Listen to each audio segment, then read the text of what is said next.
आपण सगळे छत्रपतींची लेखी आहोत, शाहू फुले आंबेडकरांच्या लेखी आहोत आपण, आणि इथे असलेले सुपुत्र.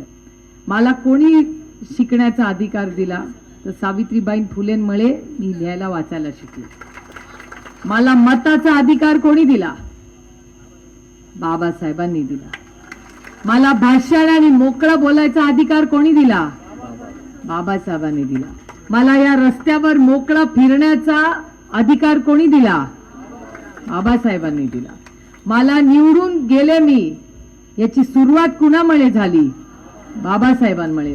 मी संसदेत जेव्हा उभी राहते आणि माझ्या मतदारसंघाच्या पाण्याच्या प्रश्नाबद्दल बोलते, त्या भारतात पाण्याचं नियोजन व्यवस्थित व्हावं हा मुद्दा या देशात पहिल्यांदा कोणी मांडला? बाबासाहेबांनी.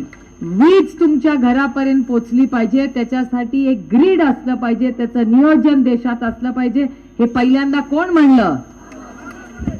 प्रत्येक मुला आणि मुलीला 14 वर्षापर्यंत मोफत शिक्षण पहिल्या टप्प्यात दिलं पाहिजे, हे कुणामुळे मिळालं?